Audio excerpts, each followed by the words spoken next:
Hey everyone, Off the Rails Sports with Bert Beiswanger. Hope you're getting a leg up on the week. It is Tuesday. I usually do this segment on Mondays, but I was busy yesterday. Decided to push it back to today. Uh, do the long form content typically on Mondays and Wednesdays, and then I sprinkle in some shorter form content where I can or when I feel like it. Yesterday, I felt like playing golf, and it was awesome. Uh, blustery, blustery out there.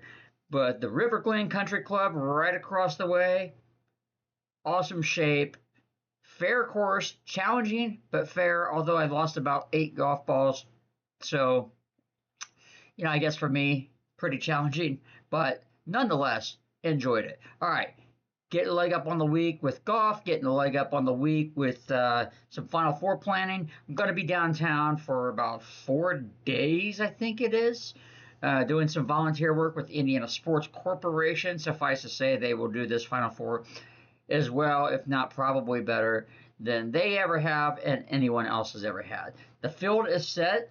I particularly not nuts about it from the standpoint that my Florida Gators aren't here, Purdue Boilermakers aren't here, but Arizona Wildcats are here. Uh, they are one of the best teams in the country, if not the best team in the country. Obviously, Michigan, the other one. It's really too bad that they're playing each other in the semifinal game on Saturday. I'd like to see them on opposite sides of the bracket, but that's the way it works. And listen, if Duke had not, how Duke lost the game against UConn is absolutely atrocious. 19-point lead, uh, just some blown plays down the stretch, particularly late, but nonetheless, UConn had to hit shots, and they did in that last sequence of the game with a turnover. Boozer, all he has to do is hold on to the ball, and he gets fouled, and Duke goes to the free throw line and wins the game. Instead, to be fair, he saw two wide open players down the court, probably figured, going to heave this down to them.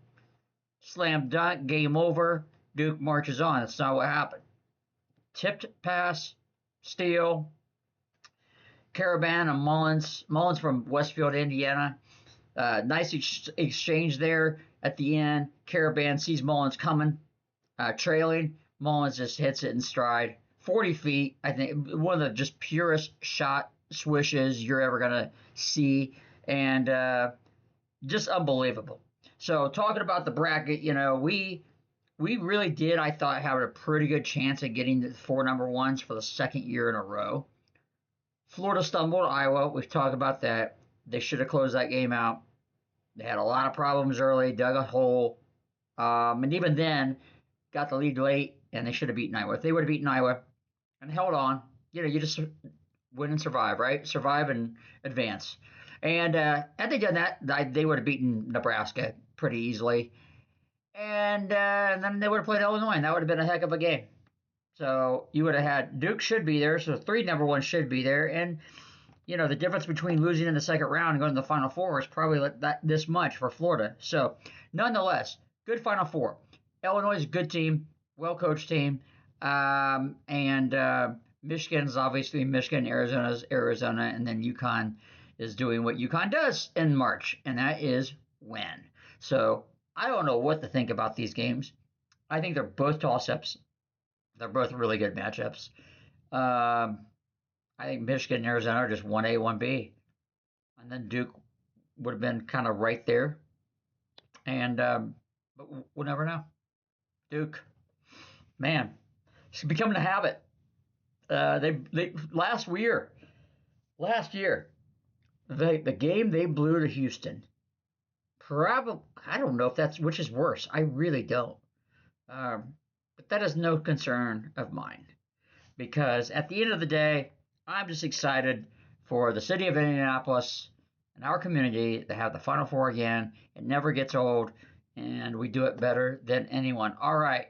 Hey, I'm switching gears here. We are called Off the Rails. I do say get a leg up. I do talk horse racing a lot. And a couple things. won the Road to the Derby. Talking about that. Some big races this past weekend. The Arkansas Derby and the Florida Derby, the biggest of those. And then this weekend we'll have the Santa Anita, the Wood Memorial, and I'm missing one. Oh, the Bluegrass Stakes in Kentucky, in Lexington, at Keeneland. So that's exciting. What is not exciting is the news that broke on Friday that the horse racing TV network, formerly known as TVG, now known as Fanduel TV, is going away in a phased out way, cutting back on staff, and then they're going to broadcast through. I don't know. They have TV commitments that will take them through the Breeders' Cup in November, and after that, it's gone. And then they'll still stream races on the app, but there won't be the broadcast. This is really devastating news. Now, horse racing has a history of really nothing more than, there's a lot of good people in the sport doing a lot of good things, don't get me wrong, okay? But I fell in love with this sport. I've always liked horses. I've always watched the big races, but really did not dive all the way in and watch it on a regular basis and start hitting the tracks until about the COVID year. That's when I fell in love with it. And it is because of TVG at the time. TVG, the app. I get it on my cable. I have the opportunity to get it on the cable. So it's on DirecTV, it's on Uverse, it's on, I mean, if you go to more streaming linear platforms like Fubo, it's on there. Probably Hulu. Anyway, I don't have it in my tier, but the app is free and it's a direct simulcast of the actual TV broadcast, which is fantastic and was one of my favorite sports networks, maybe my favorite sports network. See, horse racing doesn't have multiple platforms, right? We see races. NBC comes in, does some Triple Crown stuff. They used to do a lot of Derby prep stuff. That's going back. They used to do 3 hours of Derby prep races, and those Saturdays leading up to the Derby, but no more. So now Fox does a really good job. They have America's Day at the Races, Saratoga Live, but they only cover a couple different tracks, and they're only on so many days. TVG was on all the time. So yeah, you had your prime time viewing from noon or 1 to 7 o'clock or whatever, coast to coast. But you could turn on the TVG app anytime. You could download it, didn't have to pay for it. Crazy. Actually, frankly, is the only thing I can think of where you can download the app and watch all the content for free. You know, ESPN app, for example, obviously shows everything that's on ESPN, but you have to be subscribed to ESPN through your cable provider. So, nonetheless, I'm getting into a lot of where sports and TV is going and where we don't know what's going, but suffice to say, it's never good when your main stream of content, your main channel of content, hub of content is going away. It's devastating for the industry, for all those involved in working there and getting laid off without really alternatives, places to go. And yeah, it's not like you lose, you don't re-up at ESPN, you go to Fox or NBC or whatever. There just really are very limited options out there, so that stinks. And I know some people in the industry and work for the network, and yeah, it really stinks. Stinks for the fans. It stinks for the horse players. It's going to stink for the industry as a whole. Handle is going to drop, and handle is what's bet at the tracks. And when people can't access your content, it's gonna take a hit. So, there's a lot of argument about, oh well, no one watches cable anymore, cord cutters.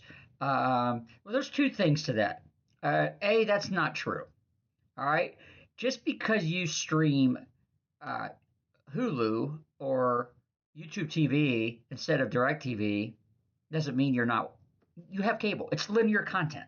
All right. A streaming service is what you pay for individually a la carte for their specific content, Peacock, Apple TV, etc. But YouTube TV, Hulu, all that stuff, there's a lot of people that go into that, and they it's just cable. It's just different platform. So it doesn't matter. When you're not on at a bar, I can go into a restaurant, especially in Kentucky, but even here in Indiana, I can have them turn it on, and Fanduel TV will be on, or America's Day at the Race on. Why? Because it's on DirecTV. When you get off of that and you have no shot of getting those eyeballs and those larger, in a larger, restaurant bar space or what have you, that's gone. That's massive. All right.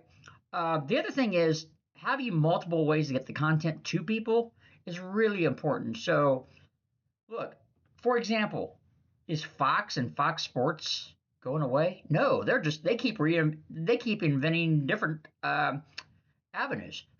Fox One now is a new app. So instead of having Fox News, Fox Sports, whatever, it's all on Fox One.